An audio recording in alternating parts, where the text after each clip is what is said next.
Chapter 11, exercise 11.6, question number 9 and 10 க்கான solution. Question number 9, two coins are to be flipped. இரு நாணயங்கள் சுண்டப்படுகின்றன. The first coin will land on heads with probability 0.6. முதல் நாணயத்தில் தலை கிடைப்பதற்கான நிகழ்தகவு கொடுத்துருக்காங்க 0.6 புள்ளி 6ன்னு. The second with probability 0.5. இரண்டாவது நாணயத்தின் மூலம் தலை கிடைக்க நிகழ்தகவு 0.5 அப்படின்னு கொடுத்துருக்காங்க. Assume that the results of the flips are independent. சுண்டி விடுதலின் முடிவுகள் சார்பற்றவை என கருதுக. ரெண்டு ஈவெண்ட்டும் முதல் தடவை ஃப்ளிப் பண்ணுறதுக்கும் ரெண்டாவது தடவை ஃப்ளிப் பண்ணுறதும் இண்டிபெண்ட். முதல் தடவை வீசுறதும் ரெண்டாவது தடவை வீசுறதும் சார்பற்றதாக இருக்குன்னு உங்களே கொடுத்துருக்காங்க. இண்டிபெண்ட் ஈவெண்ட் அதை பற்றி நம்ம 11th ஸ்டாண்டர்டில் படிச்சிருப்போம். Let X equal the total number of heads that result. மொத்த தலைகளின் எண்ணிக்கையை வந்து எக்ஸுங்கிற ரேண்டம் வேரியபிளாக வச்சுக்கிறோம். அப்படின்னா இ ஆஃப் எக்ஸின் மதிப்பு என்ன? Value of e of x கண்டுபிடிக்கணும். Value of e of x கண்டுபிடிக்கிறதுனா எக்ஸோட வேல்யூ ஃபர்ஸ்ட்டு தெரியணும். எக்ஸோட வேல்யூ என்னென்னா இருக்கலாம் அவங்களே கொடுத்துட்டாங்க. எக்ஸ் என்பது தலைகளின் எண்ணிக்கைன்னு கொடுத்துட்டாங்க. ரெண்டு காயின் டாஸ் பண்ணும்போது ரெண்டுமே இல்லாமல் போகலாம். ஒன்று ஹெட்டாக இருக்கலாம், ரெண்டுமே ஹெட்டாக இருக்கலாம். இதுதான் எக்ஸோட வேல்யூ. இதில் வந்து P of X equal to 0 கண்டுபிடிக்கணும்னா அது என்ன அர்த்தம்? ரெண்டுலேயுமே ஹெட்டு விழுவலைன்னு அர்த்தம். 0 ஹெட். இப்போ ரெண்டுலேயுமே ஹெட்டு விழுவதற்கான நிகழ்வு தான் கொடுத்துருக்காங்க. அதை என்னென்னு வச்சுக்கோம். First P of H1 first ட்ரையலில் ஹெட்டு விழுவதுக்கு சான்ஸ் வந்து 0.6. அப்படின்னா ஹெட்டு விழாமல் போகிறதுக்கு சான்ஸ் எவ்வளவு? H1 பார் அப்படின்னு வச்சுக்கோம். அப்போ என்ன டெய்ல் விழுதுன்னு அர்த்தம். எவ்வளவு? 1 மைனஸ் பி ஆஃப் H1 0.65னா 1ல் எவ்வளோ வரும்? 0.4. அதே போல் பி ஆஃப் H2 ரெண்டாவது ஃபிலிப்பில் ரெண்டாவது தடவை வீசும்போது தலை கிடைக்கிறதுக்கு நிகழ்வு 0.5. அப்படின்னா ரெண்டாவது தடவை ஹெட்டு விழுவாமல் போகிறதுக்கு சான்ஸ் வந்து 1 மைனஸ் 0.5. அதுவும் 0.5 தான். இது 50%, அது 50%. ஓகே, இதைத்தான் நம்ம இப்போ யூஸ் பண்ண போகிறோம். இப்போ ரெண்டுமே ஹெட்டு விழுதுலாம் என்ன இருக்கும்? இப்போ இதையும் எடுத்துக்கிட்டோம் அப்படின்னு அர்த்தம். முதல்லையும் ஹெட்டு விழுல, ரெண்டாவதுலையும் ஹெட்டு விழுல. அதாவது P of H1 bar into P of H. ஏன்னா ரெண்டு இண்டிபெண்ட் அப்படிங்கிறதுனால ஹோல் காம்ப்ளிமெண்ட் ரெண்டுலேயுமே விழுகலை. அப்படின்னா அதுதான் அதுக்கு வந்து நம்ம இதை மாதிரி இண்டிபெண்ட் ஈவெண்ட்ஸோட ப்ராப்பர்ட்டி யூஸ் பண்ணுறோம். P of H1 bar into P of H2 bar. Independent ஈவெண்ட்டாக நமக்கு தெரியும். P of H1 bar intersection H2 bar அப்படின்னா என்ன அர்த்தம்? P of H1 bar into P of H2 bar. அதுதான் இங்கே நம்ம யூஸ் பண்ணுறோம். ஓகே, இப்போ எவ்வளோ வரும்? 0.4 இன்ட்டு 0.5 ரெண்டையும் மல்டிப்ளை பண்ணால் எவ்வளோ வரும்? 0.2 வரும். 4 5 20, 0.2 வந்துடும்.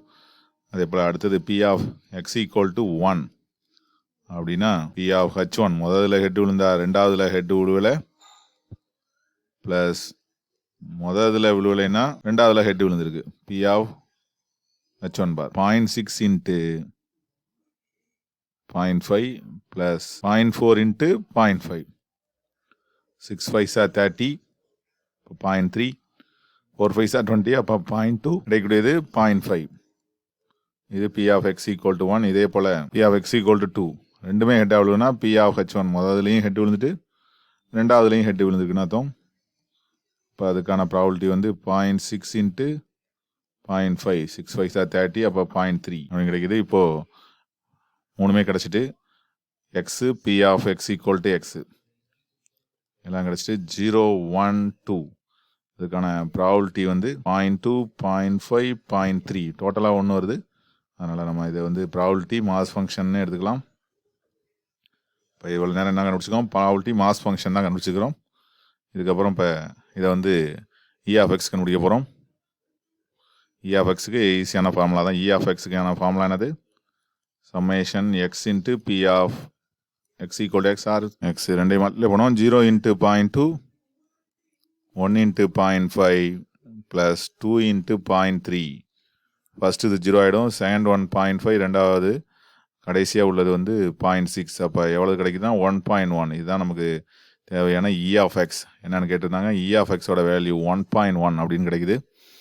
இது ஆப்ஷன் நம்பர் 2ல் இருக்குது. அதனால் இந்த சம் நம்பர் 9க்கான ஆன்சர் வந்து 2, செகண்ட் ஆப்ஷன் 1.1 அப்படிங்கிறது நமக்கு கிடச்சிருது. இது கொஸ்டின் நம்பர் 9. அடுத்தது 10th கொஸ்டின் பார்ப்போம். 10th question on a multiple choice exam with 3 possible destructive for each of the 5 questions.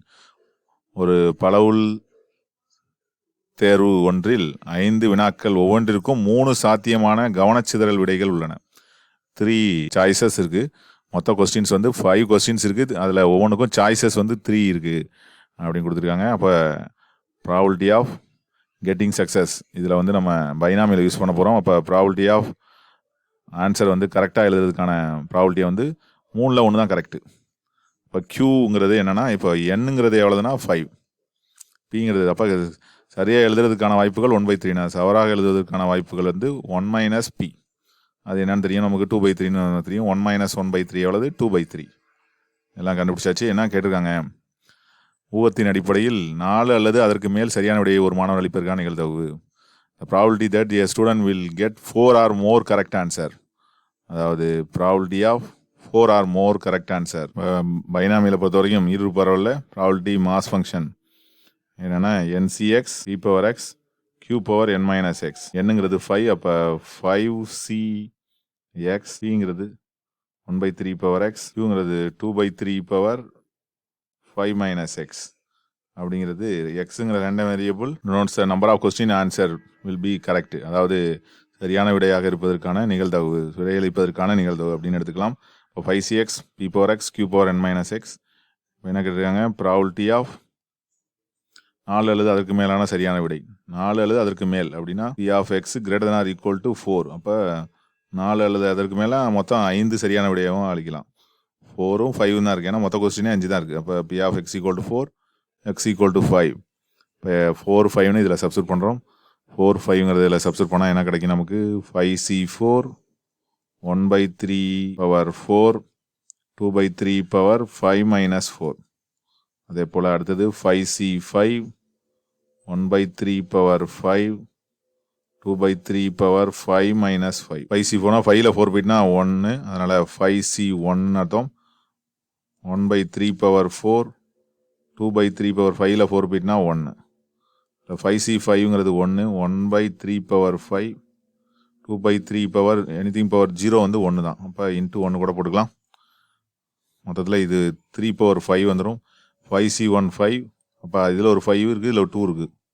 இப்போ 5 × 2 டிவைடட் பை 3 power 5. 3 power 4ங்கிறது 81, அதோட 3 மல்டிப்ளை பண்ணால் 243. இது வந்து 1/243. மொத்தத்தில் என்ன கிடச்சிருது, 10 1 11. இப்போ 11/243 தான் இதுக்கான ஆன்சர். 4 or 5 correct answer. 4 மற்றும் 4க்கு மேல், 4 அல்லது 4க்கு மேல் தான் சரியான விடையளிப்பிற்கான நிகழ்தகவு கேட்டிருந்தாங்க. 4 அல்லது 4க்கு மேல் விடையளிக்க நிகழ்தகவு. Probability of getting 4 or more correct answer just by guessing. இது கொஸ்டின் நம்பர் 10.